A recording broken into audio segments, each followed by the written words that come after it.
everybody. Welcome back to the Plus Money Sports Betting Podcast. My name is Q. You can follow me on all socials at Bets by Q. And of course, this podcast is brought to you by Black Sheep Betting, where it is a dog's world. There are two links in the description. One is for the VIP. That is where all of my official plays go. The same ones that I'm betting myself in addition to the podcast. But these are where value trumps volume. Okay? It's not a place for parlays, not a place for lottery tickets. It is a place where value trumps all. If that sounds like something that you're interested in, check it out. I think there's a free trial in the description. The second link will be for the free Discord chat. It is hosted by my friend Will from the Double Fault Tennis Podcast. It is a space to come hang out, share your bets, talk sports, celebrate wins, cope with the losses, all of that. Okay, we're closing in on 1,000 members right now. It's absolutely free. Look, if you don't want to do the VIP and you missed the podcast and you still want some action, that is the place to get it. Okay, 24/7, 365, every hour of every day, we have action on something somewhere. Okay, now before we dive in, real quick, I've been gone for a week. All right. I went on an impromptu vacation, got away for a little bit. Honestly, I wasn't able to give the podcast the attention that it needed. It wasn't my intention to not do the podcast for a week. But hey, look, sometimes you have to step back, decompress, reset. I highly recommend it. Go outside, touch some grass, play in the snow, ground yourself, whatever it is that you need to do. Does that mean because I've been off for a week and I feel, refreshed, am I going to come in here and am I going to sweep the board on a Monday? It's not necessarily. That's the goal. But mentally, I do feel better. Okay. Sports betting, especially to the extent that I do, and probably that you do as well if you're listening to this podcast, it's mental gymnastics. That truthfully, it's part of the lifestyle. It comes with the territory. But that's why discipline is huge, okay? It's why we manage the bankroll. It's why you only bet what you can afford to lose. And I'm not here to lecture you on money management. But around this time of the year, the goal is simple.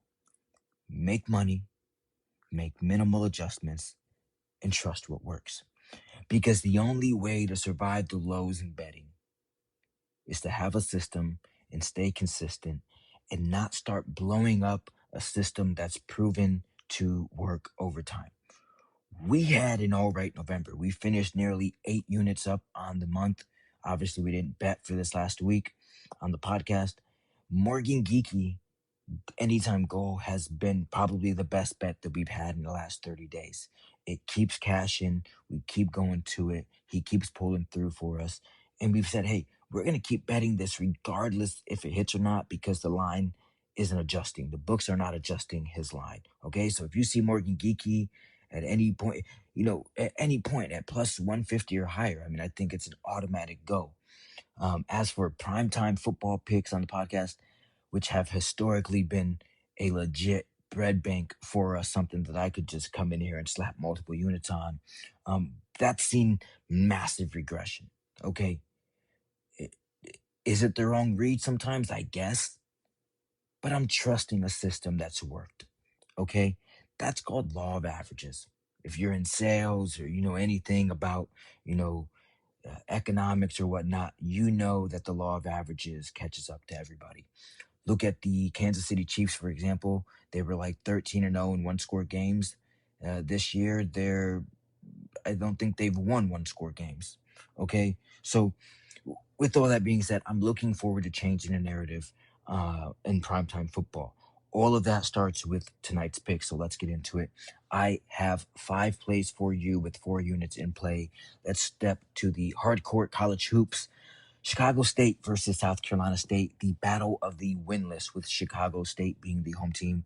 Look, Chi State has shown some recent signs of life under their new coach, mainly with their defensive prowess.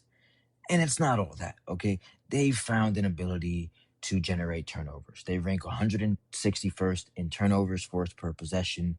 And now they face a South Carolina State team that is 306th in turnovers per possession on offense, 340th in points per possession on offense, and they're even less efficient on defense. They rank 345th in points per possession allowed, all while playing at a very fast tempo, ranking 61st in total possessions per game. Okay, this line opened up at 1.5 in favor of the home team. I didn't hate that, but it's since been bet up to -4.5. And that's where I have to pump the brakes a little bit. And I have to ask myself, how much, talent wise, really separates these two groups? And the answer is not much. All right. Despite both teams being winless and Shy State having, some defensive prowess has their silver lining, I believe. South Carolina State is still 10 spots higher, according to Ken Pom. And if you don't know what Ken Pom is, it's a system in which the books heavily rely on and, will use Ken Pom and Ken Palmer Boy's system to create the line. All right. Ken Pom has this as a 2-point win for Chicago State. Now that this has been bet up to 4.5, I'm going to back South Carolina to put a muzzle on their turnover problems and cover the number at +4.5 points against a team that they defeated last year by 23 points. So if there's anything for the remaining players on this South Carolina team from last year that, obviously they're winless this year, they might be looking forward to playing a team that they know that they've beaten before. Okay, so give me South Carolina State +4.5 to cover the number against Chicago State in the battle of the winless. All right, next one. Let's move to the ice. The Ducks haven't beaten the Blues since 2021. Today they open up as dogs. This makes this a very interesting matchup historically.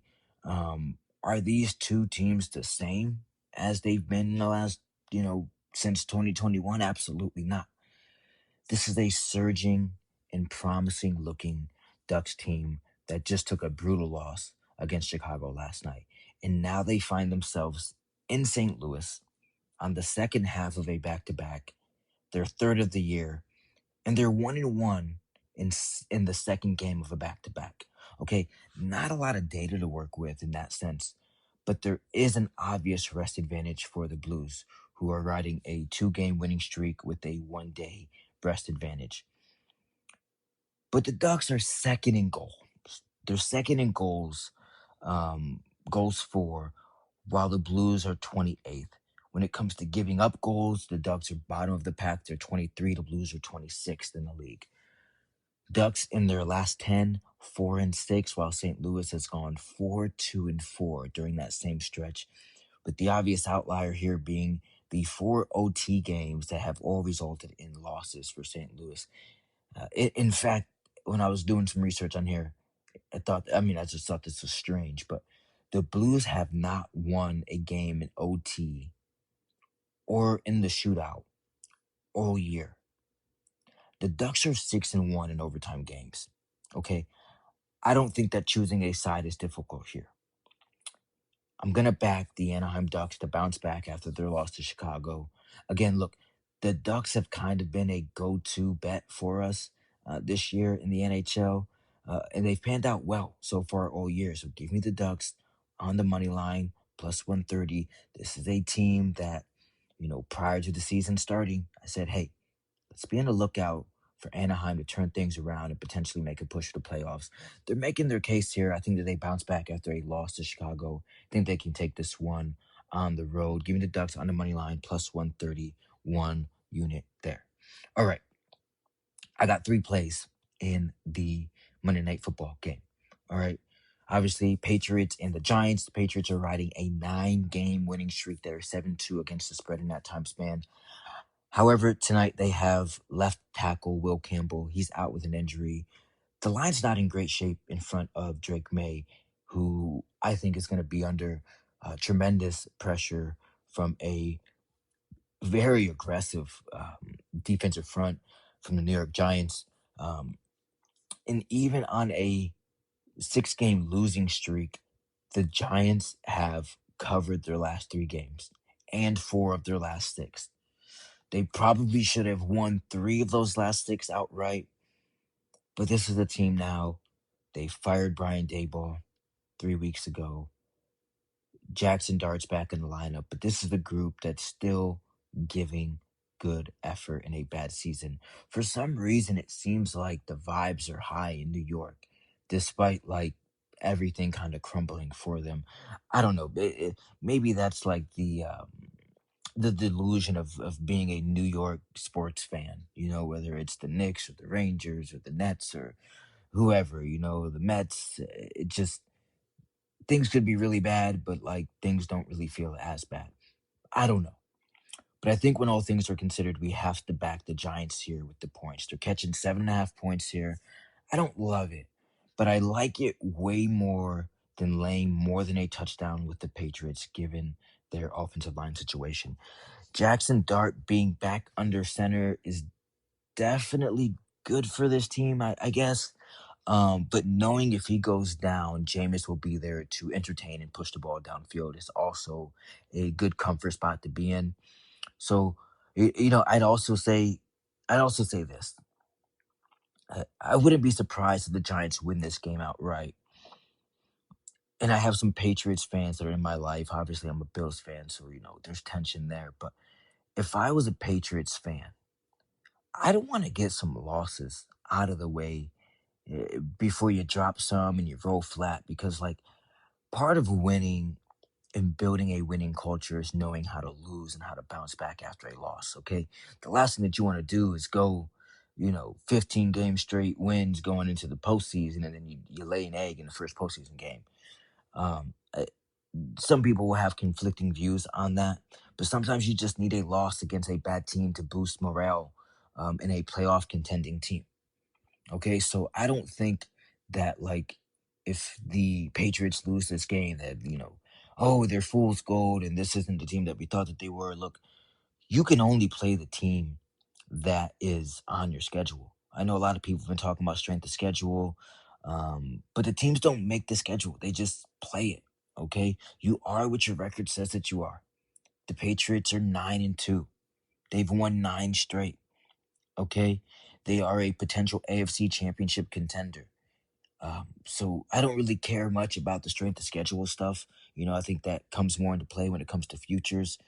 But I mean, who would have thought KC would be having the year that they're having, right? So I think none of that really matters. You see, yesterday the Rams lost to the Panthers, despite being probably the most complete team in football outside of the 49ers. Does that mean that the Rams are going to just fall flat and they're not going to do anything the rest of the year? No. So I think at some point, the Patriots are going to have to lose to a bad team. They're going to have to drop a game to learn how to bounce back from those tough losses. Okay? I'm not saying the Giants win outright. I'm just saying I wouldn't be surprised, especially given the primetime trends lately where dogs have been covering and winning outright over the last, week and a half. But anyways, as I digress, because I'm going off on a little bit of a tangent, uh, I think that today, I think the Giants cover the 7.5. And I do think that at some point during this game that the Patriots are going to be playing from behind. So that makes me think of two things. Makes me think that Drake May's security blanket, Stephon Diggs, could be due for a big game. All right. And with the offensive line issues, it makes me think that Travion Henderson will be getting a decent amount of workload out of the backfield. That seems inevitable. So here's what I'm going to do. In addition to taking the Giants plus 7.5, I'm also going to play what I believe will be the game script. So give me Stephon Diggs over 4.5 receptions at plus 110 for a half unit. I'm going to take that other part of that half unit and I'm going to put it on Travion Henderson over 2.5 receptions plus 100 for a half unit. If you're listening to this and you're be looking at player props and you're like, well, yeah, these are the great player props, but like Travion Henderson's, line for receiving yards is only 13.5. Well, why might I take 2.5 receptions over 13.5 yards? The answer is simple. The offensive line is struggling. So we're probably going to see some screen passes. We're going to see some halfback swings out of the backfield. All it takes is one missed block by a guard or by a receiver or a blocking tight end to blow up the play in the backfield, and then you're playing from behind in the negative handicap. A catch is a catch, whether it goes positive or negative, and I think that's my angle here. So, yeah, I know Stephon Diggs' yards are pretty low. They're 47.5. If he gets 5 catches, does he go over that? Probably, but he doesn't have to. I think the safer bet here is short intermediate passes to Stephon Diggs and Travion Henderson. I think that they both clear this number. I think Stephon Diggs can get 5 receptions. I think Travion can get the 3. They're going to get the targets. All they got to do is hang on to the ball. Okay? So that's my thought process in Monday Night Football. 5 plays on the board to start December. 4 units in play. Okay? We are on the South Carolina State College Hoops plus 4.5 against Chicago State. We're on the Anaheim Ducks on the money line plus 130 against the St. Louis Blues. We're on the New York Giants in the Monday Night Football game plus 7.5.